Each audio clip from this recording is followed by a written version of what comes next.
조금이라도 좀 상식 수준으로 좀 알아가야 아까 좀 말했던 좀 상속 거지라는 그런 상황이 안 펼쳐질 수 있겠죠. 오늘 주제가 왜 그건지 이제 알 것 같습니다. 상속을 잘못 받으면 상속 거지꼴을 면치 못한다가 진짜. 왜 그런지 알겠네요.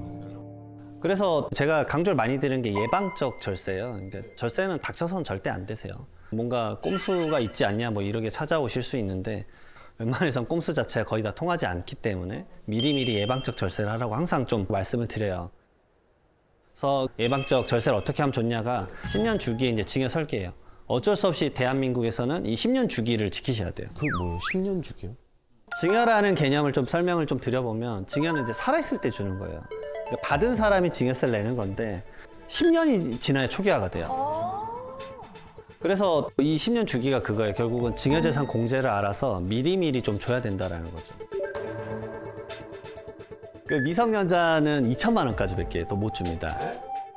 그래서 태어나자마자 주란 얘기를 가장 기본적으로 좀 많이 말씀은 드려요. 좀 와닿지 않을 수도 있겠지만. 왜냐하면 태어나고 나서부터 줘야 주고 나서 10년이에요. 그러면 10살 됐을 때 또 2천만 원 줄 수 있고. 그러네. 가끔 그래서 이런 질문 하세요. 나 이제 내 아이가 30살인데 그동안에 모아놨다 내가 30년을. 10년에 이걸 주고 10년마다 줬어야 되는데. 아, 그렇게 해야 되는구나. 어머, 나 오늘 너무 큰 거 배웠어.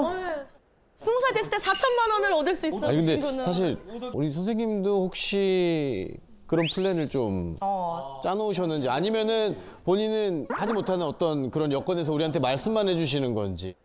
저는 아이가 둘이 있는데요. 첫째 아이는 돌 지나고 나서 했고 그다음에 둘째 아이는 이제 돌 지나서 딱 지난주에 계좌 만들었어요. 저는 먼저 이제 현금을 주고 증여세 신고를 한 다음에 이제 저는 일반적으로 이제 이걸 좀 많이 권해드리는데 이제 배당주 위주로 증권 계좌 만들어서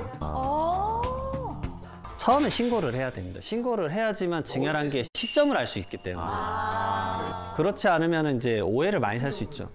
뭐 애기한테 그러면 예를 들어서 2천만 원을 줬어요. 배당 주식에. 기업이 이렇게 성장해서 막 공 하나 붙고 뒤에 더 붙고 앞자리 바뀌었어요. 그거 만약에 주식 팔려면은 그것도 그건 이제 자녀 몫이죠. 아 본인 돈에 세금만 계산하면 되는 거죠? 네, 왜냐면 시드 2천은 줬을 때 증여세 신고를 했으니까. 아 진짜 좀 말씀드리고 싶은 게 여기 이제 젊으신 분들은 이제 공감이 안 되실 거예요. 왜냐면 지금 30살에 나 지금 속된 말로 분유값도 없는데 내가 무슨 2천만 원을 증여를 해주냐 이러실 거예요. 맞아. 할아버지가 주셔야 돼요. 지금 60대 이상 분들이 대한민국의 자산의 이제 39%를 가지고 있다고 해요. 그리고 20, 30대는 12% 정도 갖고 있다고 하니까 사실 젊은 이제 직장인 분들이 결혼을 해서 2천만 원을 증여하는 건 거의 어렵죠. 그래서 이제 조부모 세대가 좀 더 도와주면 좋지 않을까라는 얘기를 좀 한번 해봅니다. 예. 10년 주기 증여 설계가 사실 증여를 줘서 미리 이제 마중물 주는 목적도 있는데 이게 말 그대로 상속세도 줄여주는 게 증여하고 10년 이내에 돌아가시잖아요. 이 증여한 사람이. 그러면 본인의 상속세 계산할 때 전부 다 얹어서 계산해요. 또, 증여한 경우에는 무조건 10년 이상은 살아야겠네요. 네. 그거 어떻게 맞춰? 10년 보장 받아야죠. 안 그렇게 될 수도 있잖아. 이걸 사전 증여 재산이라고 합니다. 이게 가장 상속세 계산에서도 중요한 거예요. 그래서 10년 초기화가 중요해요. 왜냐하면 증여세 낼 때는 낮은 세율인 뭐 20%로 냈는데 이게 만약에 9년 이내다 그러면은 그때는 20%지만 상속재산에 얹었더니 50%다. 그러면 차익인 30%를 세금으로 추가로 내야 됩니다. 그러면 그 부담이 좀 커지기 때문에 상속세를 좀 줄이기 위해서는 미리미리 좀 증여의 플래닝을 좀 짜야 된다. 근데 대부분 이렇게 증여를 안 해요. 어떻게 하냐면요. 대부분 닥쳐서 하세요. 돌아가시기 전쯤에 말씀을 하세요. 이제 좀 힘드실 것 같다. 이래 말씀을 하면 그때 갑자기 허겁지겁 이제 부모님의 계좌에서 돈을 빼요. 그리고 그게 이제 걸리는 거예요.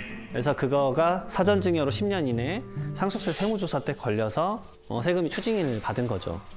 이런 경우도 많이 있고요. 그렇기 때문에 많은 분들이 좀 대비를 하셔야 된다. 그걸 말씀드려요. 결국은 제가 아까 평균적으로 말했던 상속재산가액 15억 원을 기점으로 증여를 한 시뮬레이션과 안 했을 때 차이가 사실 엄청 큽니다. 그래서 한번 세액 비교를 한번 보여드리면 15억 정도 재산이 있었고 그 다음에 10년 단위로 이제 증여를 했다고 가정한 절세 플래닝을 좀 짜야 된다. 그럼 당연히 증여세는 안 나오겠죠. 왜냐하면 증여재산 공제액수만큼만 했으니까. 근데 절세 플랜을 안 하게 되면은 우선은 증여세, 그 당시에 내지 않았던 증여세, 거기다 상속세는 전부 다 증가됩니다.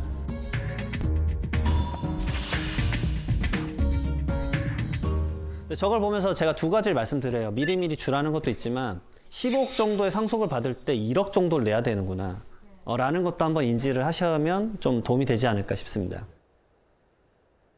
이렇게 이제 10년 주기 증여 설계가 좀 다양한 이슈가 있는데 그럼 이건 증여인가?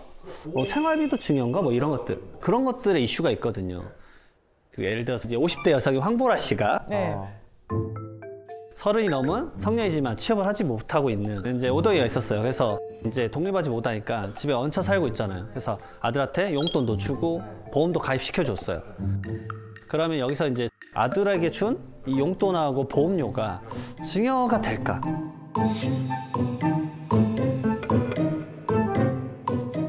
너무 어렵다.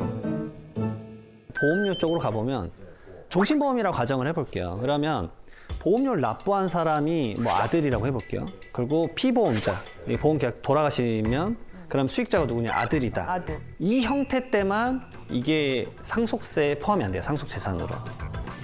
근데 여기서 퀘스천이 하나 있어요. 계약자가 아들이잖아요. 네. 근데 지금 오덕이는 경제적 능력이 없잖아요. 네. 그냥 계약자만 아들이고 실질적으로 돈을 누가 줬죠? 엄마, 아빠. 엄마가 줬죠? 상속재산에 포함되죠. 이렇게 되는 거예요. 나 지금 태아보험 들었는데 벌써. 아, 그건 별개고요. 아우 오덕이 엄마가 오늘 아야 재밌어 죽겠어. 아주 주책이 아주. 그 다음에 이제 용돈은 결국은 생활비잖아요. 네. 생활비는 가액에 정해져 있지 않아요, 세금에서는. 네. 결국은 생활비의 본질이 뭐냐? 일시적이고 소모성이어야 돼요. 사회 통념상 지켜지는 거. 근데 그걸로 주식을 사거나 자동차를 사거나 부동산을 사는 자산 형성을 하면 그건 증여예요. 네. 물론 쉽게 잡을 수는 없겠지만. 그래서 생활비에 주의할 점은 뭐 이렇게 많이 받았다라고 말하지 말라 이게 아니라 자산을 형성하시면 안 돼요. 자산. 아 그걸로 시드로 쓰면 안 된다. 특히나 부동산 같은 경우는 등기부등본이 명확하게 남잖아요. 근데 그런 것들이 내가 취득가액을 소명을 못 할 텐데. 왜냐하면 주택 같은 경우 취득할 때 취득자금 소명서라는 걸 써야 되니까 그런 이슈가 있다는 걸 꼭 알아두시고요. 유사한 케이스로 이것도 있으실 거예요. 직장에 취업을 했어요. 그러면은 자녀가 돈 번 거는 자녀 명의로 다 모아놓자. 그리고 엄카 써라. 엄카 찬스라고 하죠. 네. 자, 그러면 이거는 과연 증여일까요, 아닐까요? 증여가 그거 아니지 않아요? 피부양자의 생활비는 비과세예요. 그러니까 말 그대로 부양을 해야 되니까. 근데 부양받을 자가 자기의 자력이나 아니면은 뭐 근로 같은 능력으로 본인 생활 영위할 수 없다 그러면 이제 피부양자로서 부양을 좀 받아야 되겠죠. 근데 아까 말씀드렸지만 본인이 소득을 벌잖아요. 그러면 이제 이 카드를 긁게 되면 이거 전부 다 약간은 증여성질로 보는 게 명확하게 될 것 같아요. 근데 카드 출처를 그렇게 정확하게 따질 수 있나요? 내가 썼는지 네가 썼는지. 맞아요. 사실 세무서에서도 이거를 막 다 보고 있진 않아요, 사실은. 근데 여러 가지 이슈가 있을 수 있죠. 자, 제가 예를 들어서 세무조사 때 이 경험했던 기법들을 말씀드리면 부모님은 예를 들어서 서울에 살아요. 근데 자녀가 이제 뭐 예를 들어서 부산에서 근무를 해요. 근데 엄마 카드가 자꾸 뭐 어디 편의점, 부산점 찍히는 거예요. 이건 100%네. 와 무서워. 왜냐하면 대한민국은 그 사용 기록들이 다 나오잖아요. 그치 어머. 그리고 이제 카드를 사실은 주면 안 돼요. 이게 여신관련법에 따라 가지고 1년 이하 징역이나 1,000만 원을 낼 수가 있어요. 이런 부분들이 있기 때문에 좀 조심을 해야 되고 그 다음에 많이 물어보시는 게 사실 이거예요. 차용증. 차용증. 그러니까 뭐 예를 들어서 김현욱 씨가 얼마 전에 아파트를 샀다. 네. 근데 매입하는 과정에서 네. 부모님한테 좀 돈이 부족하니까 2억 원 정도 빌렸어요. 차용증 쓰고 5년 있다 갚을겠다. 이래 나눠서 갚겠다. 차용증을 썼어요. 그러면 이거를 증여로 볼까요? 근데 이거 차용이잖아요, 정확하게. 예. 예. 그리고 제가 만약에 이자를 좀 드렸다면 확실하지 않습니까? 아주 정확하게 잘 알고 계세요. 오 역시. 근데 국세청에서 1억에 차용증 쓰더라도 추징된 케이스가 있어요. 오. 이자를 현금으로 줬다고 했는데 기록이 하나도 없었어요. 그렇지 없지. 보통 그렇게 하는 사람 많을 텐데. 그러게 하면 드러나지가 않잖아요. 그러네. 결국은 증거 내역이 있어야 되는데 없었던 거예요. 그래서 증여로 추징된 경우가 많아요. 그래서 이제 이자 이체한 내역에 대해서도 기록을 만들어 놔라. 우리 통장 메모 쓰잖아요. 아버지한테 뭐 원리금 상환함 이런 걸 써놔야지 이게 증거가 되지 않겠냐. 요즘 인터넷 뱅킹 할 때 이렇게 쓸 수 있으니까. 네, 맞습니다.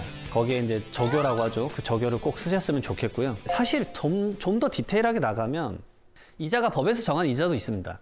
이자를 적게 줘도 그것도 증여예요. 그래요? 네. 몇 프로일까요? 법정이자 2%? 2.3. 지금 법에서 정하는 이자는 4.6%예요. 4.6%. 아, 그게 공식으로 기준이 있는 거예요? 예, 이게 법이 이제 약간씩 바뀌는데 꽤 높네요. 이 증여세법에서 지금 4.6%를 정하고 있는데 실질적으로 줬던 금액 곱하기 4.6% 마이너스 실제 지급한 이자 의 차이가 연 1,000만 원 이상 차이가 난다 그럼 증여를 할 수 있습니다. 증여세를 부과를 할 수가 있어요. 와, 진짜 디테일하게 보네요. 그러니까 가족관계라고 해도 이제 합리적 경제인이면 사실 뭐 예를 들어서 내가 2억 원이 있다 그러면 은행에만 넣어놔도 이자를 받을 수 있잖아요. 근데 이거를 0.1%를 받고 자녀한테 준다고 이게 합리적인가? 뭐 그걸 이제 따지는 거죠. 근데 그럼 이제 그 말씀을 하세요. 이게 딱 2억 1,700만 원 정도 되면은 4.6% 곱하면 딱 이자가 1,000만 원 이하예요. 그러면 이자 안 내니까 무이자로 써도 되지 않냐라고 말씀을 하시는데 저는 이제 그렇게 말씀드려요. 그러면 과연 믿을까요? 그렇죠. 이상하죠. 누가 합리적 경제에 2억이라는 돈을 빌려주는데 이자가 1원도 없다는 걸 믿어주겠냐. 그러네. 그리고 이제 이자 소득에 대해서 원래는 세금을 내야 됩니다. 왜냐면 이자 소득도 소득이잖아요. 그쵸. 디테일을 하자면 그럴까지 나가야 되기 때문에 생각보다 간단하게 좀 생각하지 않으셨으면 좋겠다라고 좀 말씀드려요. 가끔 뉴스 보면 이런 경우 있잖아요. 아파트 같은 경우에 시세보다 굉장히 싸게 거래가 된 거예요. 맞아요. 있어요. 네. 근데 이제 알고 봤더니 이게 부모가 자식에게 이제 싸게 이렇게 한 경우인데 이런 경우에도 증여세의 대상이 되는 거죠. 우선은 보도자료 같은 거 보면은 이제 저가로 자녀한테 팔았다 그러면 이제 약간 탈세 형태로 비춰지는 것들이 잡혀서 그게 이제 뉴스 보도자료는 탈세같이 보이는데 사실 좀 좋은 절세 방법이기도 합니다. 그걸 좀 말씀을 드릴 거예요. 법을 지키는 거니까.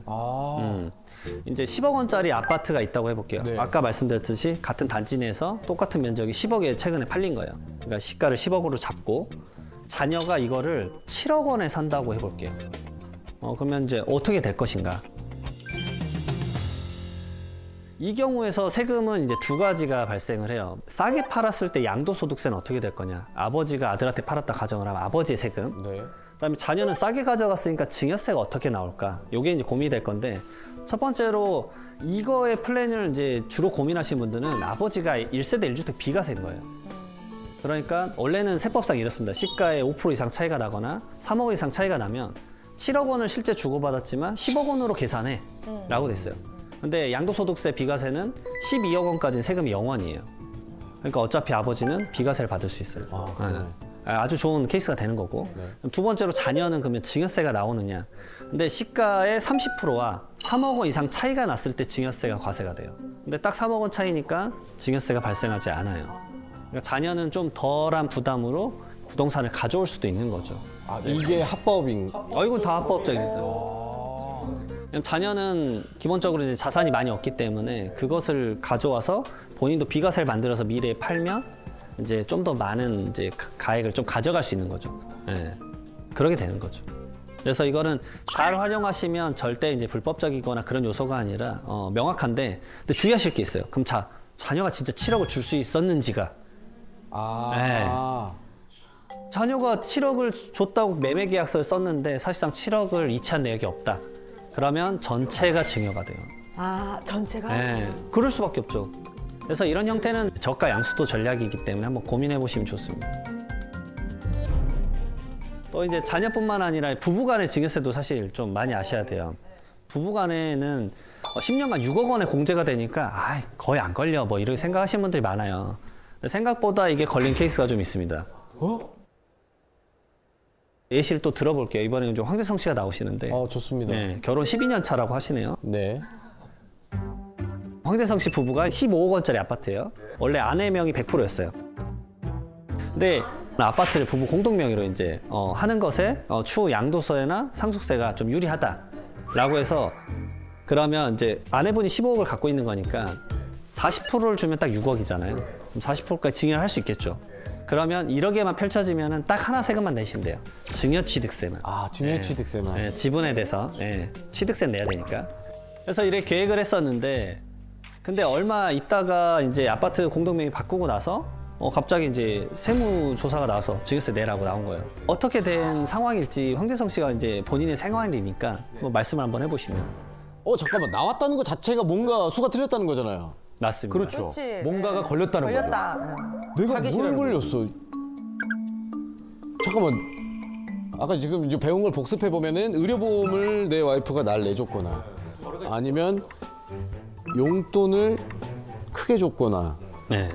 아니면 또 뭐가 있을까? 이 두 개가 지금 전부. 이게 왜 그러냐면 생활비를 받아서 쓰신 거예요. 800만 원씩. 아, 제가 그렇죠. 네. 용돈 썼구나. 그래서 뭐 300만 원 생활비 알뜰하게 쓰고 나머지 금액을 모아놨는데 이 저축을 한 게 아까 말했던 뭐 예금, 적금, 펀드, 보험 이런 형태로 분산 투자했던 거예요. 그게 왜요? 그게 생활비 목적으로 안 쓴 게 되니까. 그 용돈을 시드머니로 쓰면은 아까 세금이 증여가 된다고 했잖아요. 이게 내가 그냥 그 행정 업무 편의상 내 명의로만 지금 보관을 해놓은 상태였다라는 것들에 대한 뭐 소명이 있으면 피해갈 수 있겠지만 이런 금액들이 쌓이다 보면은 그게 꽤 한 번에 돌아올 때 커진다. 이런 것들도 좀 알고 계셔야 돼요.